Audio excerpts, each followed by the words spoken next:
Why am I getting screwed under Joe Biden? Well, there's a corollary to that. This happened on Newsmax the other day. The Heather Childers, she is the host. The guest is it Rachel Hamm? That's right. She, you know Rachel Hamm, Sam. Who is she? You don't know Rachel Hamm. No, well, who is she though? Do we know who she is? They do a nice little intro of her before she makes her point. Let's hear. This is interesting. I've made the point many times before that a lot of those QAnon folks, and really Donald Trump's support, the majority of Donald Trump's support in this country, come from self-identified Christians that aren't necessarily like the Christians that you may know. But that's how they identify themselves. And just to give you a sense of where Donald Trump fits in to that milieu, here is Rachel Hamm. Welcome back to American Agenda. I'm Heather Childers.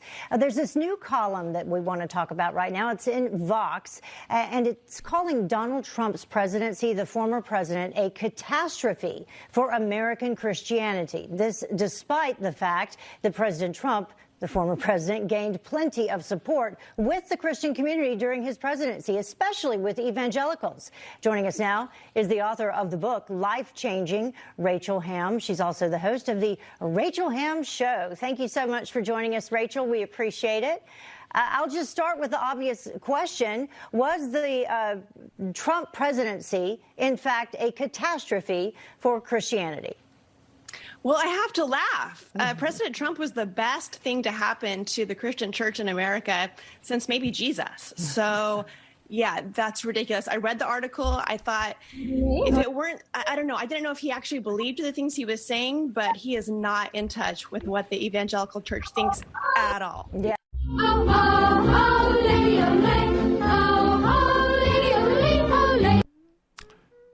Did you hear that? I don't really. Best thing the American Christian Church since Christ himself now, or Jesus himself. Now, just we need to account for the possibility that she's referring to a different Jesus. Okay. Like, she didn't say it weird. She said Jesus, which is like, yeah, I think just remember Trump. Trump is the important one, actually. Then geez, us, right? Maybe that's what it was. She could have meant that, or she could have meant like, this guy, Jesus, was his name. Jesus, Stevenson or Jesus. But what have you done for me lately is what I'm saying. Exactly. He's old. I'm new. I mean, can you just imagine like what? I just. How demented you have to be. I mean, because Jesus Christ, the one that we reference, who was born like, I guess, 2020 some odd years ago. Who? He was hugely important to Christianity. I'm not Christian, but I did. Debatable, but I was a religious studies major, and I did not study Christianity. But one of the things that we did learn in that class, the classes I took, Jesus Christ, very important to Christianity, like super important. So after him, huge drop off. Yeah. Then you just go wait to Trump. Well, right. But I mean, Trump's the number two. That's what she's saying. Right. There is this weird quality about him that's almost extra human. And I know this, like, bear with me here. Just his weird face, the orangeness, the real commitment to the comb over, the just adherence to the same look over and over, and then his complete lack of connection to any semblance of humanity. There are demented people out there that could perceive that as godlike. I see it more as kind of demonic, but I don't know. It's possible. All right, so Trump is number two. I want everybody to weigh in. Who's number three?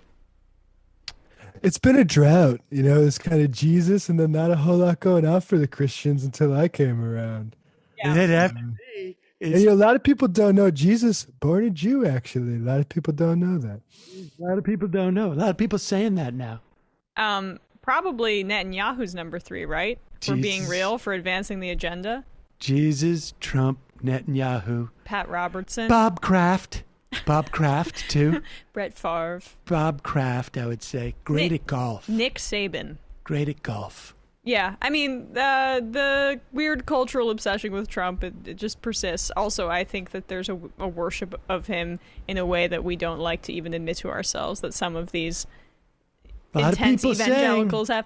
Remember Marjorie Taylor Greene rubbing his crotch? A lot of people saying. Yes. A lot of people saying I'm just like number 2 to Jesus. Some people saying number 1. Some people are saying number. I wouldn't say that, but some people are saying that. I would say maybe tied, but probably number 2. Probably number 2.